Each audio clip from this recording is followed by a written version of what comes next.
Hello, and thank you for joining me for my annual State of the University address. My name is Dr. Tim Loreman, and I proudly serve as the President and Vice Chancellor of Concordia University of Edmonton. Now, as President and Vice Chancellor, I'm fortunate to have the opportunity to work closely with our students, faculty, academic colleagues, staff, volunteers, and extended community. I'm constantly amazed by the strength, passion, and dedication shown by our campus community, and I am excited to be here today sharing what I believe to be important insights into who we are and what we care about. Concordia is a special place. We're more than just an academic institution. We're a community of scholars, of dreamers, and doers. We're a gathering place for people who aren't afraid to ask questions, think critically, and make a difference. We're tenacious and spirited, and we take time to connect and to collaborate with one another. We foster a culture that prioritizes curiosity, bold thinking, and active citizenship, and we're constantly finding ways to grow, improve, and innovate. We are a small university, but as I've been saying, make no mistake, we are committed to having a big impact locally, nationally, and internationally. Our objective is to be Canada's preeminent small university. It's an ambitious goal that I want to pursue without fear of failure. To me, being Canada's preeminent small university means being known for the quality of our programs, contributions, partnerships, and people. We're well on our way. The success that we've experienced in recent years has propelled us forward and allowed us to build momentum. Now, it's time to come together and to keep pushing for more. Over the past year, the strength of our community was, once again, tested as a result of the ongoing COVID-19 pandemic. We experienced grief, sadness, isolation, and in some cases illness. And we were forced to navigate what at times felt like never-ending uncertainty. However, we persevered, finding new ways to teach, learn, work, and interact with one another. As an institution, we continued with our people-first approach that put kindness and empathy at the center of our decision-making process. We listened to experts, trusted the science, and put protocols in place to protect our campus community.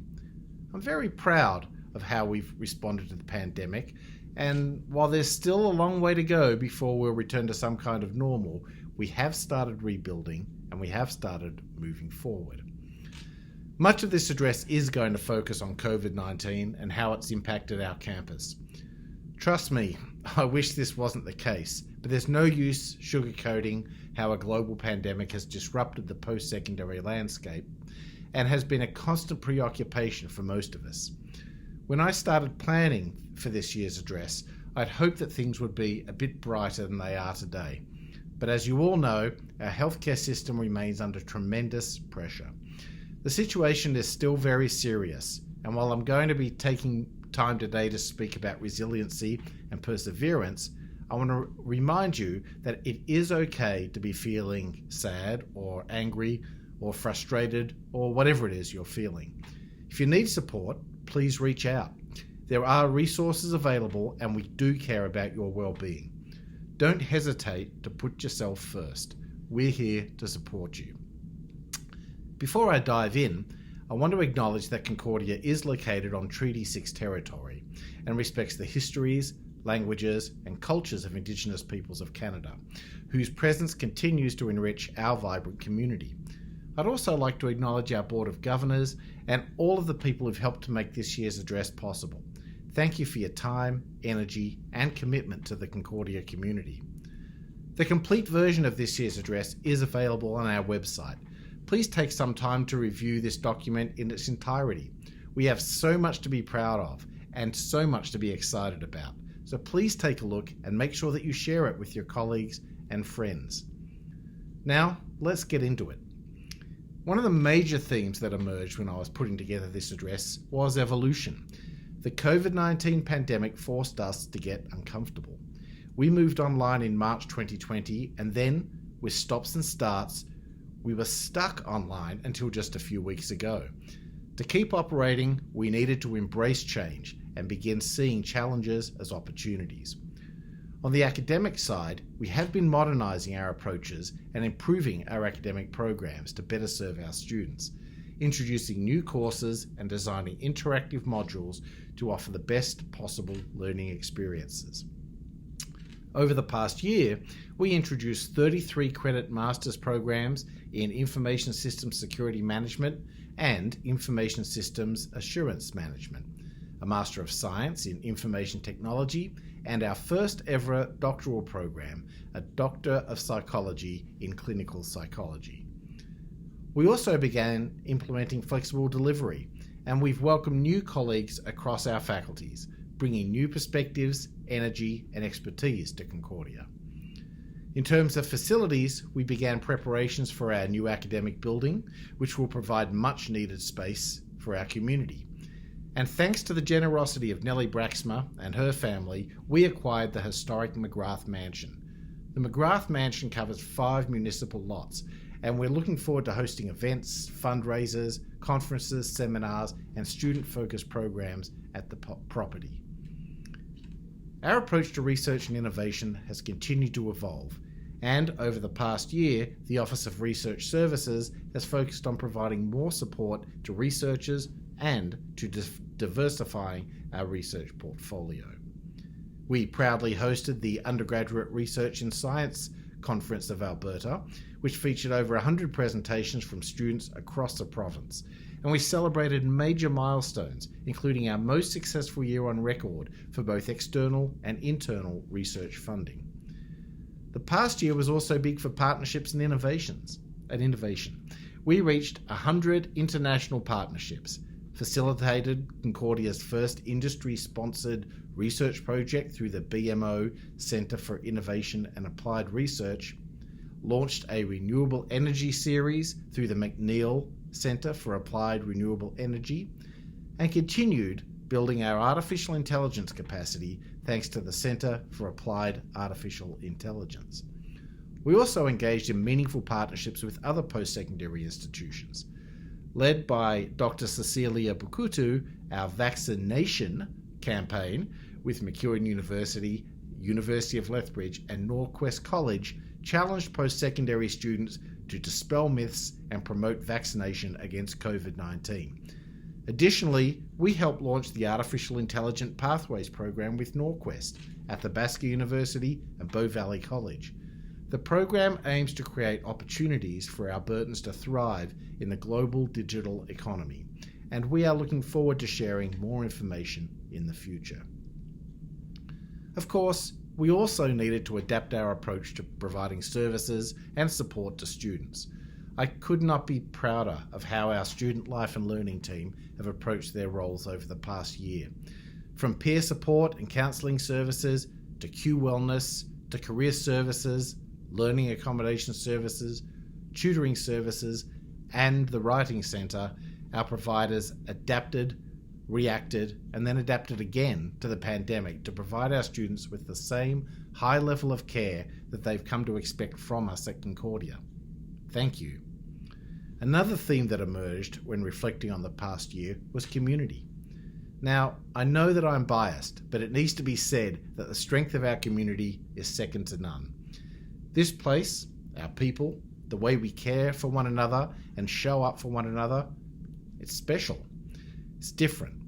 And I'm incredibly grateful to bear witness to it each and every day.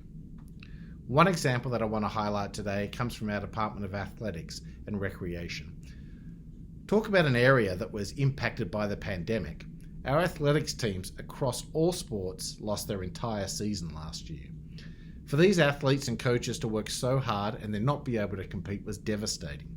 But still, they came together. They resumed training. They found ways to have fun and make the most out of what was a very tough year. And they gave back to the community.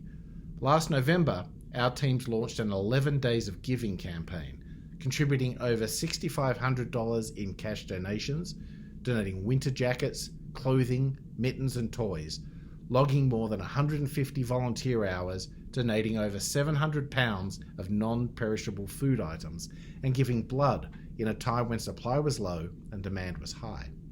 Talk about having an impact.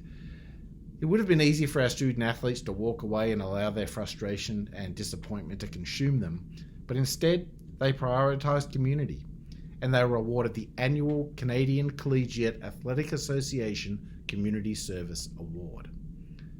Another big moment for our community came last December when we launched the Speak Science Simply program, funded from the Natural Sciences and Engineering Research Council of Canada, NSERC.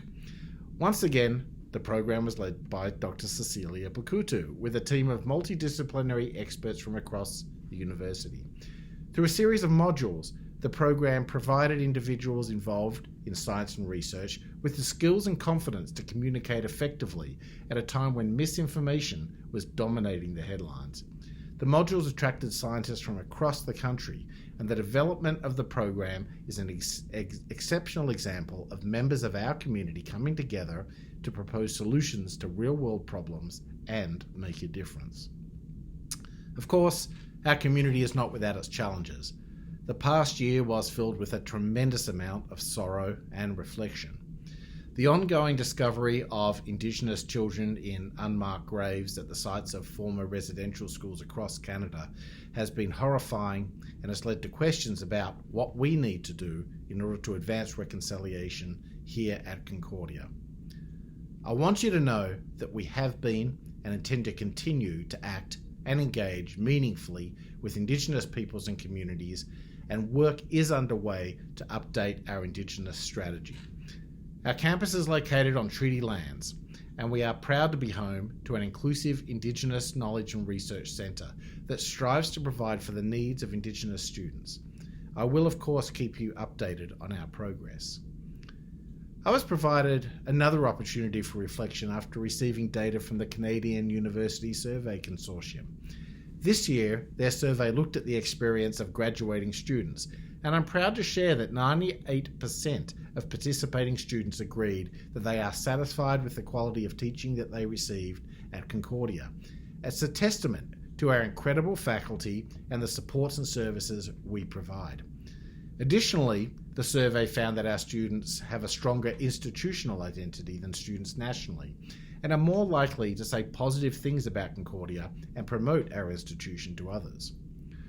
All things considered, the past year has provided us with an opportunity to redefine who we are and to decide the kind of institution we want to be in the future. This year, we're celebrating our 100th anniversary as a community of scholars gathering in Edmonton and growing into the world. While a lot has changed over the past century, we continue to offer an educational experience that goes further. We prioritise the needs of our students, and we are dedicated to their personal and academic success. We are a place where people from all walks of life come to discover their purpose, engage in discussion and scholarly debate, and work on leading projects to address the issues of today and tomorrow. We're a place where evolution happens, where community thrives, and where, after all this time, we remain committed to our core mission of preparing students to be independent thinkers, ethical leaders, and citizens for the common good. Thank you for your dedication at Concordia. None of this would have been possible without you.